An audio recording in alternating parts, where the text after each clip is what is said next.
Vishal Dasani to talk about the importance of sleep. And he has a very interesting story why he became a sleep educator. Good morning, Vishal. Thank you so much for joining us. Good morning. Thank you for having me.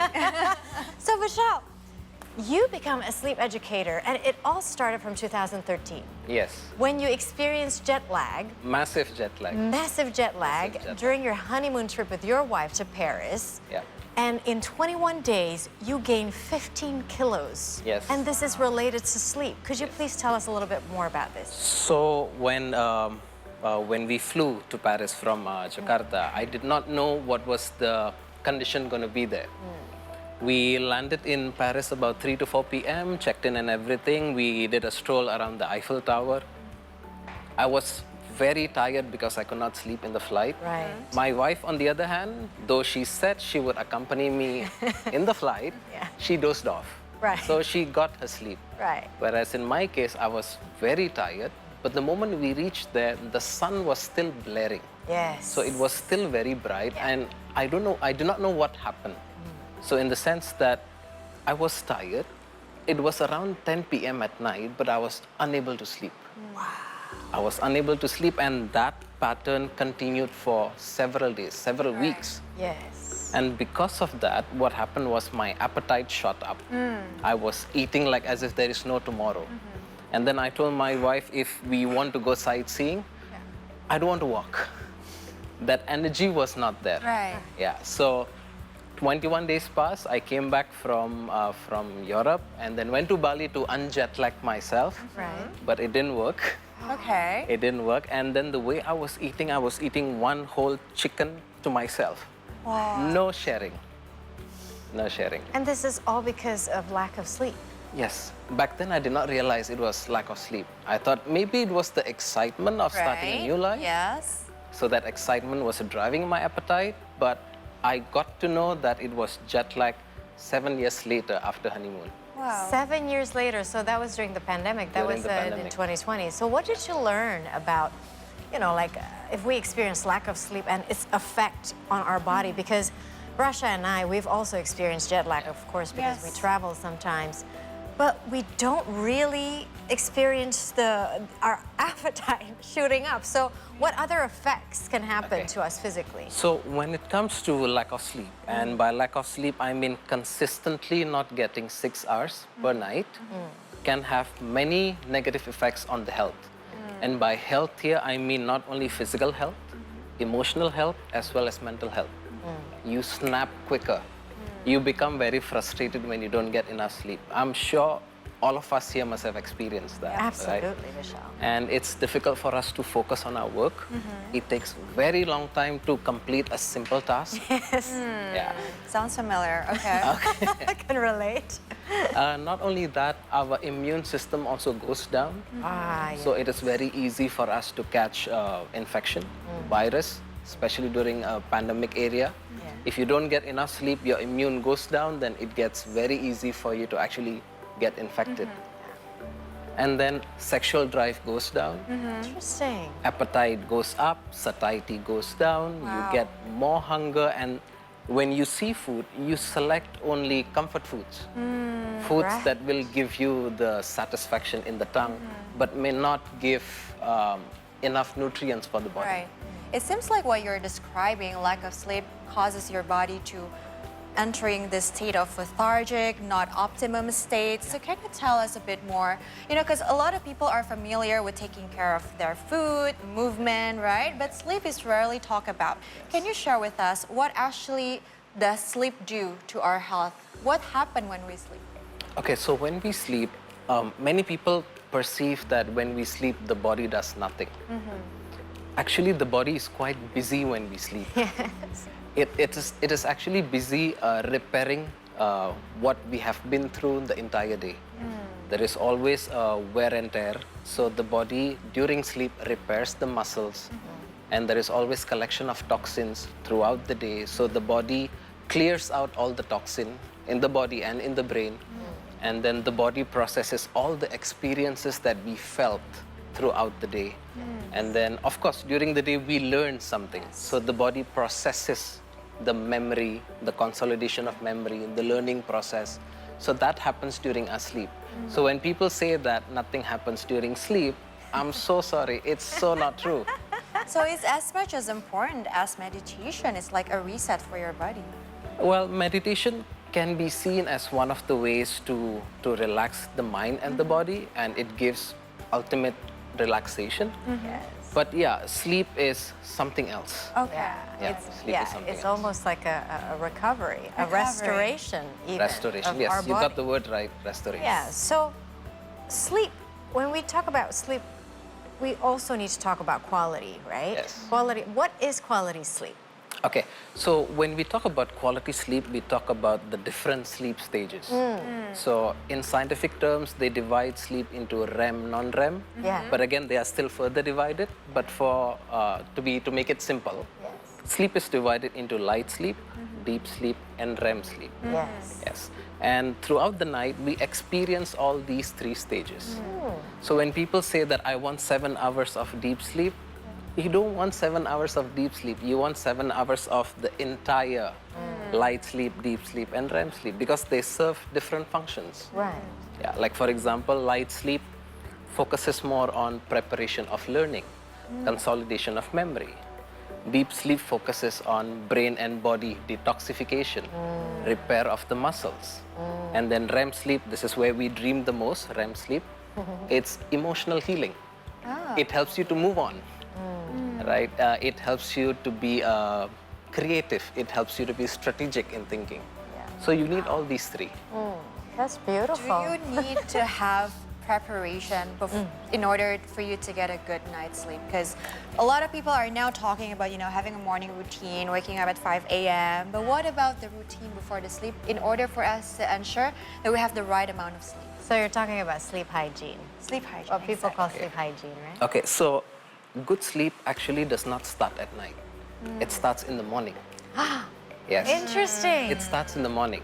So what happens is, if you want to get a good sleep, number one is wake up the same time every day.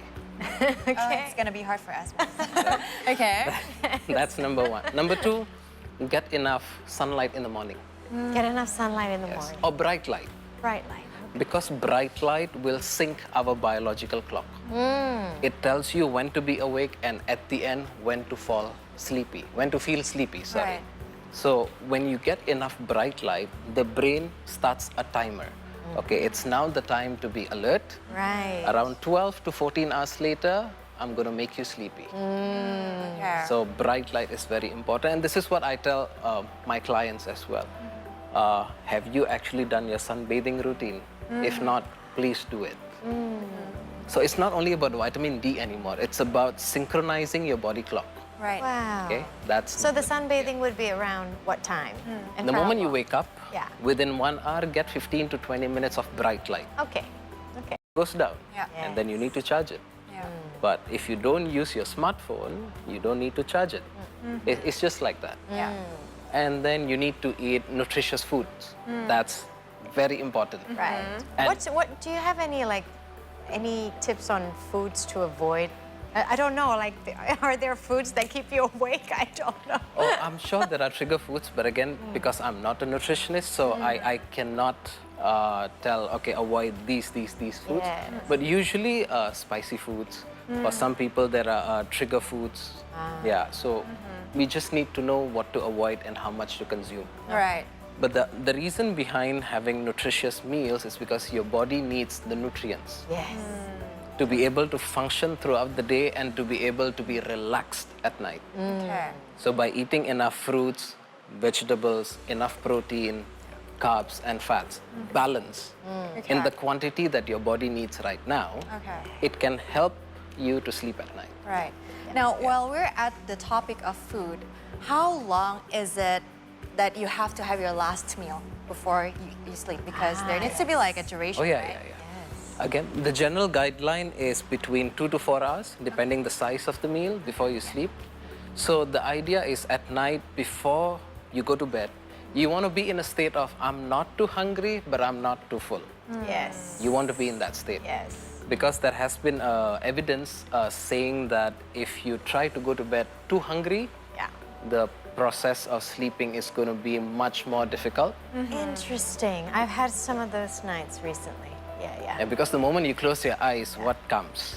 I'm so Food. hungry. Yeah, it's like I'm hungry. Should I have a instant noodle?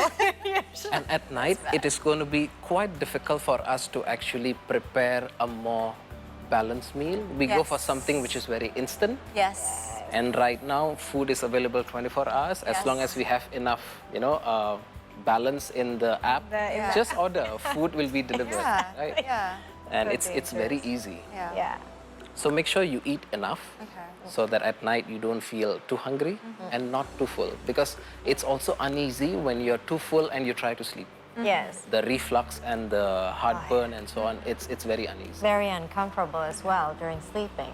So, okay, especially I'm probably representing a lot of people who live in the city and probably they have demanding work as well, and they tend to like overwork and be overproductive, and thus they sacrifice their sleeping hours. Can we compensate? Yes. And if we can, how? Okay, very good question. So the thing is, we cannot replace our nighttime sleep with the daytime sleep.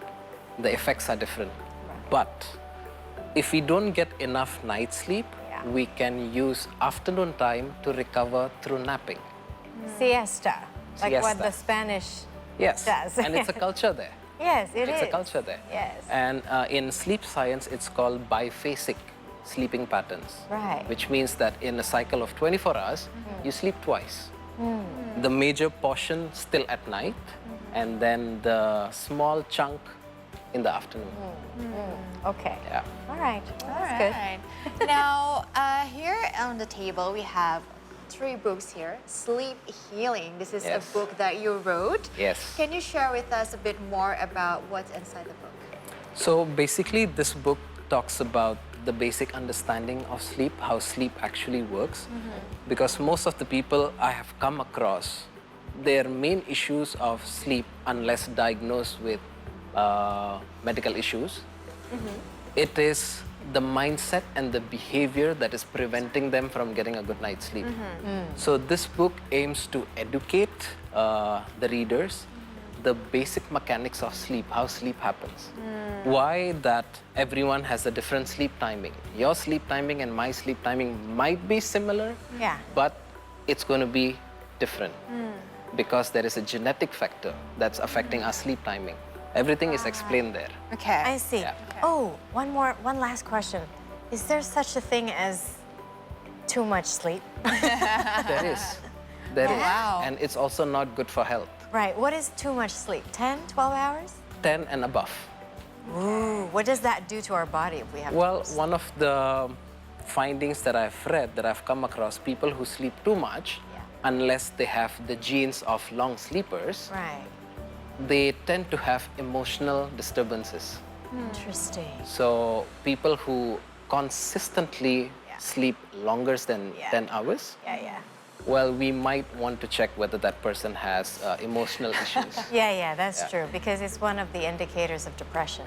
Right. Because people who are depressed, they tend to not want to get out of bed. Right. Have low energy, right? Yeah, very low energy, very lethargic, avoiding people, avoiding going out. So yeah, that's very interesting. So it seems like Vishal. sleeping is super important for our overall well-being. It's just another piece of the puzzle of everything that we do in our lifestyle, right? If there are any, messages or misconceptions even about sleep that you want to share to the audience that might just beginning to understand the importance of sleep, what would that be? Number one, you don't need to sleep for 8 hours. Okay. That's number one. Okay. So basically, there is a range of sleep duration, and everyone sleeps differently. Just like everyone requires different amount of foods and exercise, sleep is the same. It's bio-individuality. Individualistic. Yes, that's number one. Number two, that it's okay that if by chance you wake up in the middle of your sleep, Yeah. that's okay. Most of the people that I've come across, they have this perception that if you wake up in the middle of the night, your sleep is ruined. Right. So the moment they wake up, they have this panic, oh no, Yeah. And then they I'm can awake go now, back to what sleep. do? Yeah. And that panic actually triggers arousals, which I've also explained in the Okay. book, that it creates a cascade of further reactions. Yeah. Like it triggers your heartbeat to be faster because you're panicked. Yes. Yeah. You're anxious. Yes. Your heart rate goes up, your breathing is not regular, your body temperature goes up, and that prevents you from falling back to sleep. Yeah. So the message is, if you wake up in the middle of the night, relax, it's okay. Just try to calm yourself. Just calm yourself and then fall back to sleep. Right. And then gadgets. Right. That's something we haven't talked about. What Yes. about gadget? So the thing is, it's very controversial, Yep. and I've also put it in the book that gadgets for some people can actually help them to sleep. Huh, how so?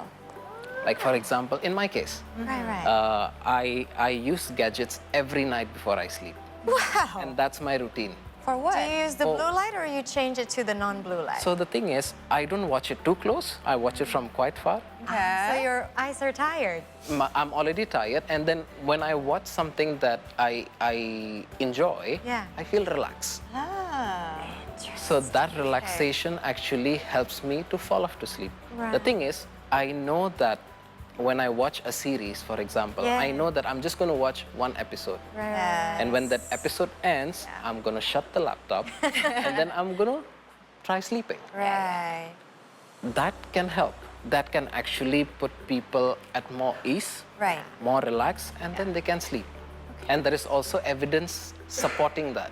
Okay. No, that's true actually, because I've done that as well, Vishal. Usually, you know, if I want to go to sleep and I want to relax, I would just go back and rewatch the Sex and the City episodes until I fall asleep because it's so relaxing. Yeah. You're But right. I think you're this right. is an important message because it's not one size fits all. True. You hear Yes. all the time that True. put away phone 1 hour before sleep, but you know, as like what's important is for you to get into that relaxed Yes. state of mind before sleeping, and if Yes. it you know includes phone, it's okay, right? Yes, it's okay. Okay. It's interesting because I opened this page. So be mindful in consuming caffeine so that your sleep is not going to be disturbed. So usually my cutoff time for coffee is around 2 p.m. Is that okay? Is that okay? Again, it's individualistic. Everyone has a different caffeine tolerance. For some people, 3 o'clock is fine. For some people, even 1 o'clock is okay. Some people can't even take caffeine. Yes.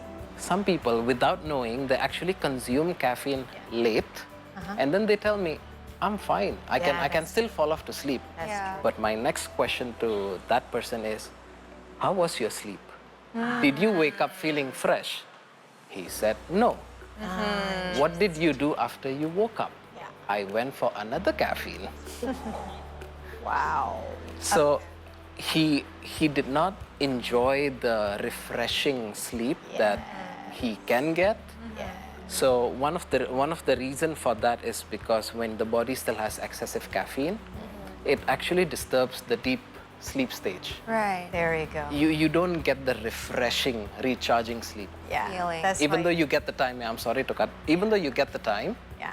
you do not get the quality. Yeah, the restorative sleep that we all need. Well, thank you so much, Vishal, for Thank you sharing. very much. And if you're interested in knowing more about sleep, this book is titled Sleep Healing by sleep educator Vishal Dasani. You can get access to it in the bookstores right now. Thank you so much. Thank you. Thank you so much. Thank you It's so such a much. pleasure to talk about sleep in such an early morning, I right? know, I know. Yep. All right, guys, that was Vishal, the sleep expert, coming here to the C Morning Show. Now we're going for another quick break, but we'll have more updates from around the world after we return. Stay tuned. We'll be right back.